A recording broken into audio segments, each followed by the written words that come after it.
Hi everybody. Today we're going to talk about teaching grammar without rules.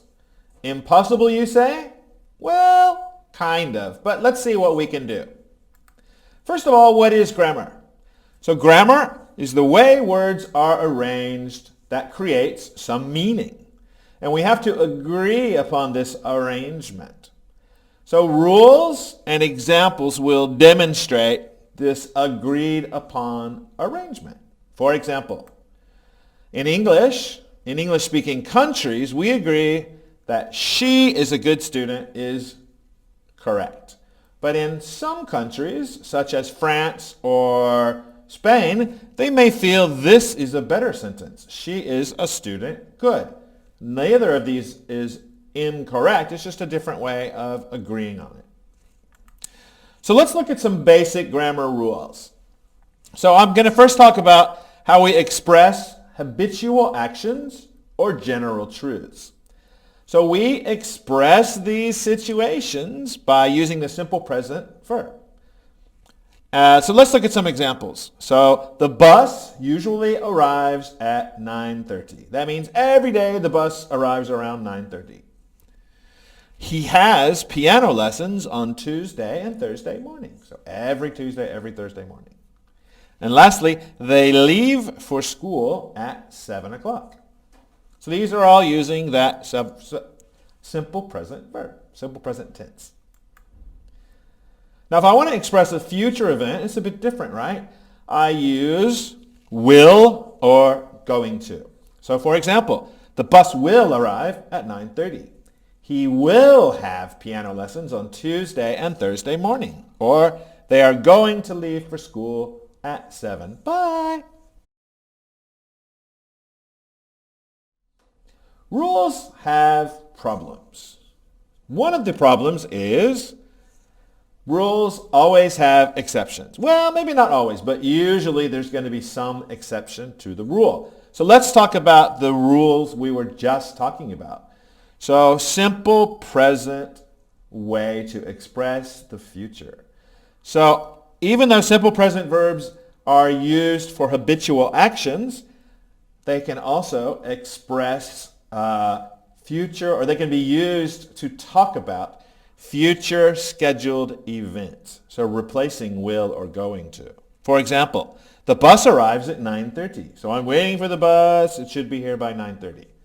He has piano lessons next Tuesday and Thursday morning.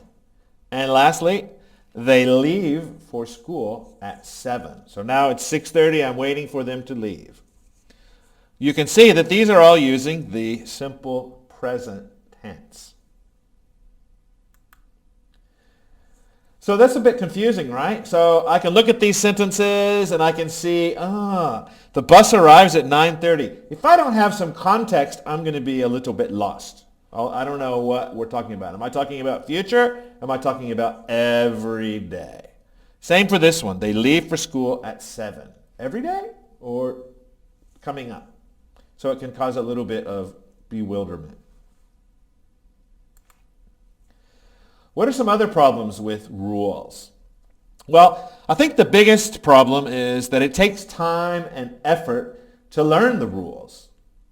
And is that a good return on investment or not? Is that a good ROI or is it not, right? So does the amount of energy invested in learning these rules equal or exceed the amount of output that is created? So that's what we want to know is, if I'm student A and I'm spending 10 hours studying grammar rules, is that better or worse than student B who's spending that same amount of time practicing sentence pattern and learning new vocabulary to communicate ideas? I would say in most instances, student B is going to be better prepared for communicating with someone outside of a classroom, right? Whereas student B might be good at taking an exam. Student A might be good at taking an exam. Student B is probably going to succeed in the real world. Student A and student B are typical of these two approaches. So student A is more typical of a grammar translation method where the focus really is on teaching the rules, translating vocabulary and then teaching the grammar rules. Whereas student B is more similar to a communicative approach where the focus is on using the language to do something. Both of these are important actually. So we don't have to leave off grammar translation. It's just we need to balance it with using the language as well. So we want to have a focus on usage and rules. In my opinion, usage should come before the rules, or at least should be as emphasized at the beginning, so that we're not having students that are thinking about the rules too much to actually communicate. So use the language to do things and then look at the rule.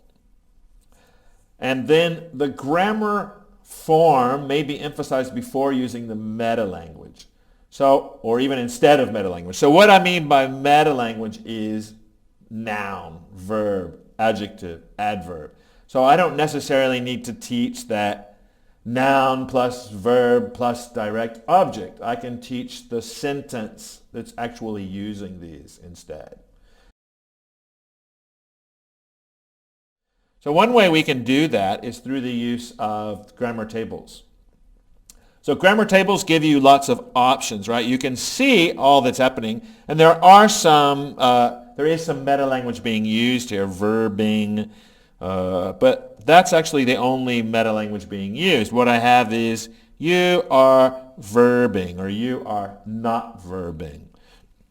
So I'm not teaching pronoun, verb, verbing, right? I'm just using minimal meta-language. So tables come in a lot of different forms. So you can see another example here where we're talking about something that will happen in the future. I do have my meta-language here, well, something similar to it, but also lots of examples of how I'm going to use it. So this particular one comes from New World, our series. But even before you get to this rule, students have the opportunity to see, hear, speak the grammar before actually getting to the grammar rule or the grammar lesson. So for example, starting off here, students can see a lot of examples of the will being used in future tense. Then they can also listen. Again, continuation of the reading before moving into an actual short dialogue that students can practice where they're using that form. Followed up by listening to a conversation between two people, which can also be practiced. Moving into answering some questions where I use the grammar form before I finally get into the actual grammar lesson.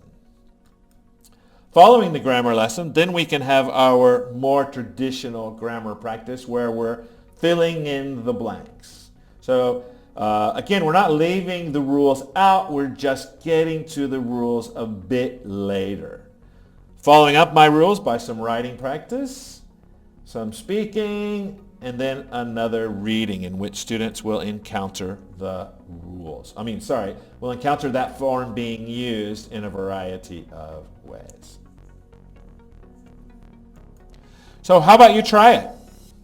Try this new approach. You don't have to change your whole lesson, but try it out a couple times. Try practicing using the language before getting to those rules, before getting to that meta-language. Give your students a lot of opportunity to practice in a variety of ways. Reading, speaking, listening, writing, acting, however you want to do it. Try these examples with a variety of vocabulary, both new and recycled, and ask lots of questions to make sure students really understand how to use it before teaching those rules. Thanks so much and have a good day.